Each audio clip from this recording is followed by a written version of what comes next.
Bugun Janubiy Koreyaning Chunchon shahrida O'zbekiston Respublikasining Janubiy Koreyadagi elchixonasi hamda O'zbekiston Yoshlar umumjahon assotsiatsiyasi hamda Chunchon o'zbeklar jamiyati hamkorligida Janubiy Koreyada yashab istiqomat qilayotgan vatandoshlarimiz orasida zakovat intellektual shousi tashkillashtirildi. Tadbirga Koreya Respublikasining turli hududlaridan o'zbek vatandoshlarimiz tashrif buyurdilar. Shuningdek, tadbirda O'zbekiston Respublikasining Janubiy Koreyadagi favqulodda va muxtor elchisi ham shaxsan ishtirok etib, kirish nutqi bilan so'zga chiqdi hamda ilk savolni o'qib musobaqaga start berdi.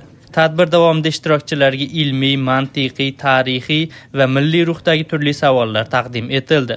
Savollarning puxta tayyorlanganligi, ularning mazmunan boy va qiziqarli bo'lgani, shuningdek musobaqaning yuqori saviyada tashkil etilgani ishtirokchilarning e'tiborini kun bo'yi tadbir markazida ushlab turdi. Shuningdek, O'zbekistonning turli sohalarda faoliyat yuritayotgan taniqli blogerlar va influenserlar ham video murojaat shaklida maxsus savollar yo'lladilar.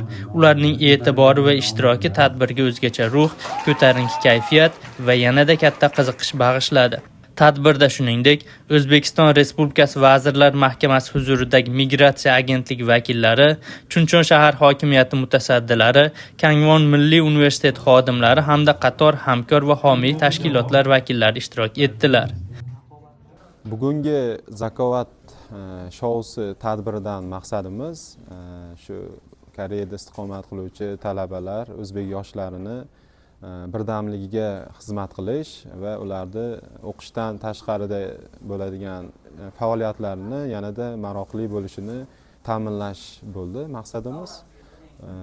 Shunaqa tadbirlar ko'p bo'lsa, o'ylayman, keyingi talabalarning keyingi hayotida bu juda yaxshi ijobiy yutuqlarga erishishlariga sababchi bo'ladi.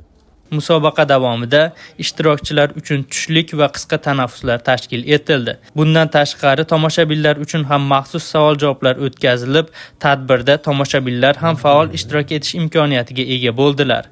Bu esa vatandoshlarimizning vaqtini mazmunli va maroqli o'tkazishga, o'zaro muloqot qilishga hamda yangi do'stlar orttirishga xizmat qildi. Bu singari tadbirlarni biz doimiy tashkil qilib kelamiz. Bu tadbirlarni tashkil qilishdan asosiy maqsad qaysidir ma'noda nafaqat yoshlarimizni ilmini tekshirish, chunki savollarimiz aynan tarix, iqtisod, adabiyotdan turli xil savollarimiz bor va shu bilan birgalikda bunday davralarni tashkil qilish yoshlarimizga vatandan uzoqda bo'lganda ota-onasini mehrini berishdi, vatan sog'inchini bosish uchun harakat qilamiz. Tadbir yakunida musobaqa g'oliblari, faol ishtirokchilar hamda tashkiliy ishlarda alohida jonbozlik ko'rsatgan ko'ngillilar va tashkilotchilar pul mukofotlari, esdalik sovg'alar hamda sertifikatlar bilan taqdirlandilar. G'olib jamoaga ko'chma zakovat kubogi topshirilib, doimiy Koreya zakovat ligasini tashkil etishga kelishib olindi. Bugungi tadbir nafaqat bilimlar bellashuvi, balki Janubiy Koreyada yashab istiqomat qilayotgan o'zbek vatandoshlarimizning ilm, tafakkur va birdamlik atrofida birlashish ham bo'ldi. Bu kun Ma'lumbek To'lanboyev Janubiy Koreyadan maxsus tayyorlandi.